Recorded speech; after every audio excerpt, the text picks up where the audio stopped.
Varicose veins తో బాధపడుతున్నారా? భారతదేశంలోనే బెస్ట్ ట్రీట్మెంట్ అందించే ఏకైక హాస్పిటల్ ఏవిస్. నమస్తే రమగారు. నమస్తే జయ. రమగారు, ఒక ధర్మ సందేహం అండి. Hmm. శివ పార్వతులు ఇద్దరు వేరు వేరు కదండి, కానీ మనం ఏమంటాం, అర్ధనారీశ్వరుడు అని కొలుస్తాం. అంటే ఆయన సగం, ఆవిడ సగం, అమ్మ సగం, ఐఎస్ సగం కదా. ఏ సందర్భంలో అంటే ఈ రెండు సగాల్ని కలిపి ఒక శరీరంగా ఏ సమయంలో, ఏ సందర్భంలో ఏకమయ్యారు రమగారు? అర్ధనారీశ్వర తత్వం ఎప్పుడూ ఉన్నదే. వాళ్ళిద్దరూ సగం సగంగానే ఉంటారు, రెండు రూపాల్లో మనకు కనపడతారు. కానీ స్త్రీ పురుష తత్వాలు వేరు కాదు.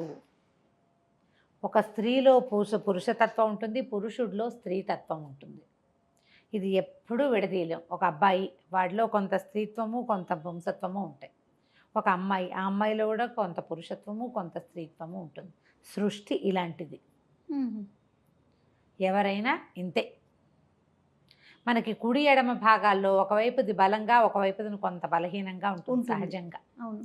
స్త్రీ పురుషులు కూడా అంతే. దీనికి ప్రఖ్యాతమైన పురాణ గాథలు రెండు చెప్తారు. ఇది మొట్టమొదట బ్రహ్మదేవుడు త్రిమూర్తులు ముగ్గురు అమ్మవారిలోంచి ఉద్భవించాక బ్రహ్మదేవుడిని సృష్టి చేయమని చెప్పారు. ఆయన ప్రపంచాన్నంతా సృజించేశాడు. బోర్డంతా అన్ని పురుష జీవాలే, చెట్లు చేమలు చాలా జీవితాన్ని సృష్టించాడు. సృష్టి చేశాక ఆయన డిస్సాటిస్ఫాక్షన్, ఆయనకి ఏదో సరిగ్గా చేయలేదనిపిస్తోంది.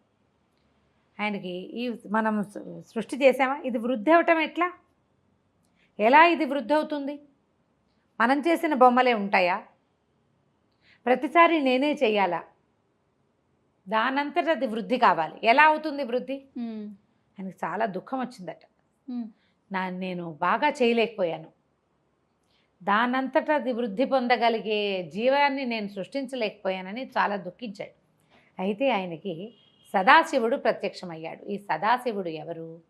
అమ్మవారితో కలిసి నిత్యము కలిసి ఉండేవాడు. మనం చూసే పరమేశ్వరుడు వేరు, సదాశివుడు వేరు. అయితే ఈ కనపడేసరికల్లా అది ఉమాదేవితో కలిసి ఒకే రూపంలో, ఒకవైపు స్త్రీ రూపము, ఒకవైపు పురుష రూపంతో ప్రత్యక్షమయ్యాడు.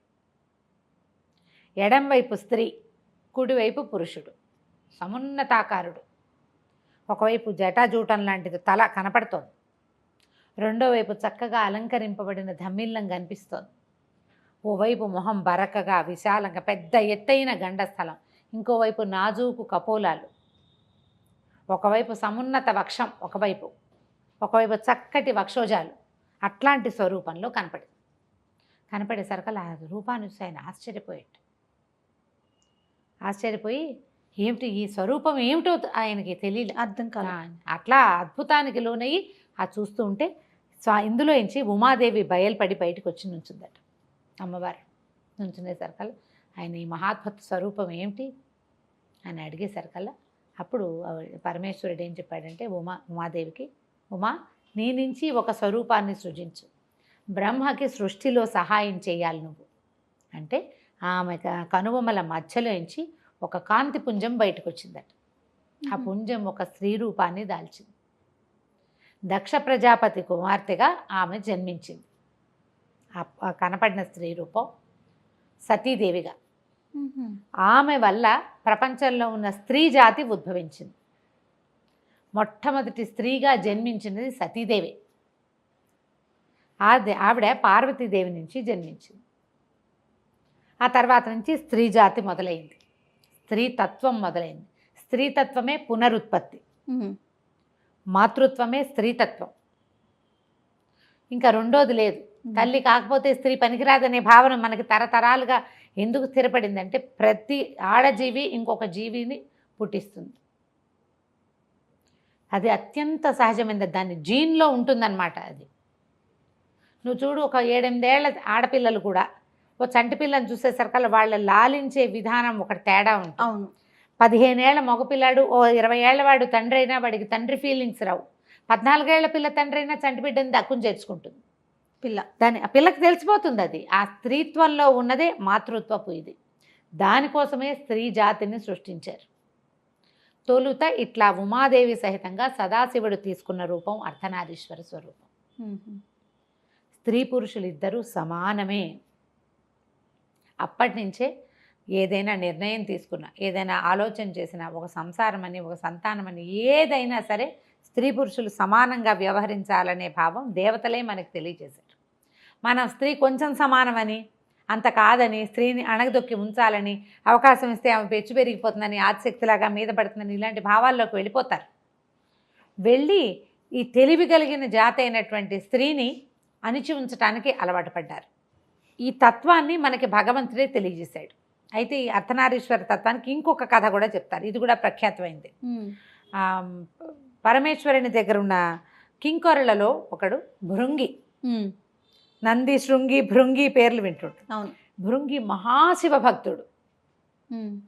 అయితే నిత్యం తను పొద్దుటిపూట అంటే ఉదయకాలంలో స్వామికి ప్రదక్షిణ చేయాలని కోరుకునేవాడు. కోరుకుంటే అమ్మవారిని పక్కకి తప్పుకోమనేవాడు. అమ్మవారికి అయ్యవారికి ఇద్దరికి ప్రదక్షిణ చేసేవాడు కాదు. నువ్వు తప్పుకో, నేను ఆయనకే ప్రదక్షిణ చేస్తా, శివుడే నా పరమదైవం. అమ్మ శివుడిలో భాగం అనేది అతనికి ఒప్పుకునేవాడు కాదు. వాళ్ళిద్దరికీ అభేదం. అప్పటికి అర్ధనారీశ్వర తత్వం కనపడలేదు, వీళ్ళకి తెలీదు. బ్రహ్మదేవుడు చూశాడు, భృంగి శృంగి చూడలేరు ఆ స్వరూపాన్ని, వాళ్ళిద్దరూ ఒకటే అని అర్థం కాక, అమ్మ నువ్వు తప్పుకుంటే నేను స్వామికి ప్రదక్షిణ చేస్తాను అనేసరికల్లా ఆవిడేం చేస్తుందట, ఆయన పరమేశ్వరుడు వీడు ఏం చేస్తాడో చూద్దామని పార్వతీదేవిని దగ్గరికి లాక్కుని ఒళ్ళో కూర్చోబెట్టుకున్నాడు. కూర్చోబెట్టుకుంటే అతను తటపటాయిస్తున్నాడు ఏం చెయ్యాలి అని. ఇంకా ఆయన ఇట్లా గట్టిగా దగ్గరికి లాక్కుని ఆమెను తనలో కలిపేసుకున్నట్టు. కలిపేసుకుంటే ఎడమ భాగం మొత్తం పార్వతిగాను, కుడి భాగం శివుడుగాను అయిపోయారు. అయితే ఈ భృంగి చిన్న కందిరిగగా భృంగంగా మారాడు. భృంగం అంటే అదే మన ఏమనాలి దాన్ని, తుమ్మెదగా మారి స్వామివారి కుడికాలు చుట్టుతానే ప్రదక్షిణ చేస్తున్నట్టు. కుడికాలే స్వామి, ఎడంకాలు అమ్మవారి కదా అని కుడికాలు చుట్టుతా ప్రదక్షిణ చేస్తుంటే అప్పుడు ఆయన చెప్పాడట, ఈ ఒక కాలుకు నువ్వు ఏం చేసినా నీకు ముక్తి రాదు, విముక్తి కలగదు.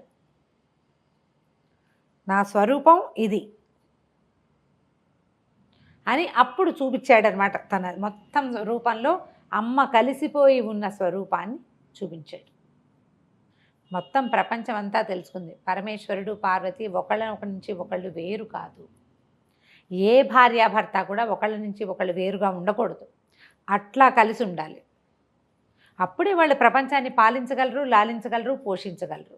నీ సంతానాన్ని నువ్వు చూడాలంటే మీ ఇద్దరు చెరో అభిప్రాయంతో ఉండి నావి నావేనని పెగుల్చుకుని ఎవరి ముక్కలు వాళ్ళు సెపరేట్ చేసుకోకుండా ఆ రెండు ముక్కలని కలిపి ఒక స్వరూపంగా చేసుకోవాలి. ఆయనకి ఎక్కువైంది నీకు దగ్గర తగ్గించుకో, నీ దగ్గర ఎక్కువైంది ఆయన తగ్గించుకుంటాడు. ఈ భావాన్ని ప్రపంచానికి తెలియజేయటమే అర్ధనారీశ్వర తత్వం యొక్క ఉపయోగం, దాని ప్రయోజనం అది. ఎప్పుడు స్త్రీ శక్తి కానీ శివుడు కానీ సెపరేట్ కాదు, వేరు కాదు. శివశక్తుల సమన్వయమే ఈ ప్రపంచం, అంతే. అన్ని విషయాల్లోనూ అంతే. అందుకని మనకేం చెప్తారంటే పెద్దవాళ్ళు, అర్ధనారీశ్వర తత్వ స్తోత్రం ఒకటి ఉంది, అర్ధనారీశ్వర అష్టకం. ఎంత బాగుంటుందో అసలు, ఒక్కొక్క శ్లోకం పరమాద్భుతంగా ఉంటుంది. ఆయనేమో అలా తెల్లగా ఉంటాడు, ఇవిడ పచ్చగా ఉంటుంది. అయినా కూడా వాళ్ళిద్దరికీ నమస్కరిస్తాం మనం. ఆయన అట్లా, కానీ వీళ్ళిద్దరు కలిసి ఉంటారు. చాంపేయ గౌరార్థ శరీరకాయై కర్పూర గౌరార్థ శరీరకాయ ధమ్మిల్లకాయై చ జటాధరాయ నమ శివాయై చ నమ శివాయ అని. ఆయన శివుడు, ఆవిడ శివాని. రుద్రుడైతే రుద్రాణి, భవుడైతే భవాని. ఇంతే. అసలు ఎంత అద్భుతంగా ఉంటాయో ఆ స్తోత్రం కనుక రెగ్యులర్గా చదువుకుంటే, నిత్యపారాయణ ప్రాక్టీస్ చేస్తే సంసారంలో గొడవలే రావు. కంపాటబిలిటీ లేదనే మాట వస్తుంటుంది మనకి. అసలు కంపాటబిలిటీ లేకపోవడం అనేదే ఉండదు. నువ్వు కలిసి ఉండాలనుకోవాలి, మనసుకి బుద్ధి దాన్ని సరి చేసుకోవాలి. దాన్ని సరి చేసుకోవాలంటే రెండు వేరు వేరు తత్వాలకి ప్రతీకలైన శివశక్తులు రెండు ఎలా కలిసి ఉన్నారు వాళ్ళిద్దరూ అని ఆ స్తోత్రానికి అర్థం కనుక మనం అర్థం చేసుకున్నామా, ఆటోమేటిక్గా అర్థమవుతుంది మనకి ప్రపంచంలో సర్దుకోవటం ఎట్లా అని. అదే అర్ధనారీశ్వర తత్వం. నమస్తే. నమస్తే జయ.